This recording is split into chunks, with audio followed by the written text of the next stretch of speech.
সেনাবাহিনী বিরুদ্ধে আওয়ামী লীগকে পুনর্বাসন ষড়যন্ত্রের যে অভিযোগ জুলাই গণঅভ্যুত্থানের সমন্বয়ক ও জাতীয় নাগরিক কমিটি এনসিপি নেতা হাসনাত আব্দুল্লাহ এনেছেন তা রাজনৈতিক অঙ্গনে আলোচনার জন্ম দিয়েছেন। বোমা ফাটিয়েছেন স্থানীয় সরকার উপদেষ্টা আসিফ মাহমুদও। তার দাবি, অধ্যাপক মোহাম্মদ ইউনূস প্রধান উপদেষ্টা হোক তা চাননি সেনা প্রধান। তাদের এমন বক্তব্যের মধ্যে আওয়ামী লীগকে নিষিদ্ধ করার দাবিতে বিক্ষোভ হয়েছে দেশের বিভিন্ন জায়গায়।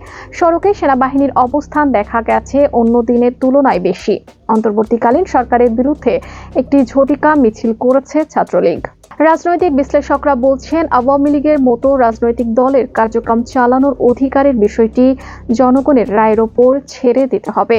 আইন করে বা চাপিয়ে দিয়ে কোনো দলকে নিষিদ্ধ করা ভালো বার্তা বহন করে না। ঢাকা বিশ্ববিদ্যালয়ের নৃবিজ্ঞান বিভাগের অধ্যাপক জোবাইদা নাসরিন সংবাদ মাধ্যমকে বলেন, কোনো দল নিষিদ্ধের পক্ষে নন। মানুষের কাছে কোনো দল রাজনৈতিক দল হিসেবে টিকে থাকবে কিনা সেটা মানুষ তার গণতান্ত্রিক মতামতের যে প্রক্রিয়া সেটি সুষ্ঠুভাবে হলে জানতে দিতে পারে।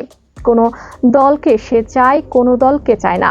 বৃহস্পতিবার রাষ্ট্রীয় অতিথি ভবন যমুনা ইন্টারন্যাশনাল ক্রাইসিস গ্রুপের প্রেসিডেন্ট ও সিইও কমফোর্ট ইরোর সঙ্গে আলোচনায় আওয়ামী লীগকে নিষিদ্ধ অন্তর্বর্তী সরকারের কোনো পরিকল্পনা না থাকার কথা তুলে ধরেন প্রধান উপদেষ্টা মোহাম্মদ ইউনূস। তবে দলটির যেসব নেতার বিরুদ্ধে হত্যা ও মানবতা বিরোধী অপরাধের অভিযোগ রয়েছে তাদের বাংলাদেশের আদালতে বিচারের আওতায় আনার কথা বলেছেন তিনি। তার ওই বক্তব্যের পর রাতে ফেসবুক পোস্টে সেনানিবাস থেকে আওয়ামী লীগকে পুনর্বাসনে চাপ দেওয়ার অভিযোগ তোলেন জাতীয় নাগরিক কমিটির মুখ্য সংগঠক হাসনাত আব্দুল্লাহ। বৃহস্পতিবার রাত 2টার দিকে ফেসবুক পোস্টে লিখেন, 11 মার্চ দুপুর 2:30 সহ তিনি সহ 3 জনের কাছে সেনানিবাস থেকে রিফাইন্ড আওয়ামী লীগকে রাজনৈতিক পুনর্বাসনের প্রস্তাব দেওয়া হয়। ওই বৈঠকে 40 বছরের বেশি সময় সেনাবাহিনীতে কর্মরত একজন কর্মকর্তার সঙ্গে তাদের মতবিরোধ ও বচসা হওয়ার কথা তুলে ধরে হাসনাত আব্দুল্লাহ। এক পর্যায়ে বৈঠক শেষ না করে তাদের চলে আসতে হয়েছে।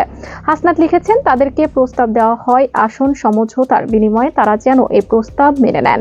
তাদেরকে বলা হয় ইতোমধ্যে একাধিক রাজনৈতিক দলকেও এই প্রস্তাব দেওয়া হয়েছে, তারা শর্ত সাপেক্ষে আওয়ামী লীগ পুনর্বাসনে রাজি। একটি বিরোধী দল থাকার চেয়ে একটি দুর্বল আওয়ামী লীগ সহ একাধিক বিরোধী দল থাকা নাকি ভালো। ফলশ্রুতিতে গত 2 দিন মিডিয়াতে আওয়ামী লীগের পক্ষে একাধিক রাজনীতিবিদ বয়ান দেওয়া শুরু করেছে।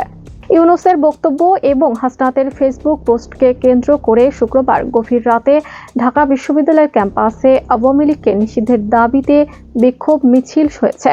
অপরদিকে আন্দোলন দমনে ভূমিকার জন্য আওয়ামী লীগকে অনেকে এখন সন্ত্রাসী সংগঠন আখ্যায়িত করে নিষিদ্ধের দাবি তুলেছেন। সরকার পতন আন্দোলনের নেতৃত্বে দেওয়া বৈষম্য বিরোধী ছাত্র আন্দোলনের প্রথম সারির নেতারাও আওয়ামী লীগ নিষিদ্ধের পক্ষে। এরই মধ্যে আওয়ামী লীগকে নিষিদ্ধ ও দলটির নিবন্ধন বাতিল চেয়ে গত 19 আগস্ট হাইকোর্টে রিট আবেদন হয়েছে এবং সন্ত্রাস বিরোধী আইনে নিষিদ্ধ করা হয়েছে আওয়ামী লীগের ছাত্র সংগঠন ছাত্রলীগকে। অবশ্য রাজনৈতিক দলগুলোর সমর্থন না পাওয়ার প্রেক্ষাপটে ওই রিট আবেদন থেকে সরে আসেন হাসনাতরা।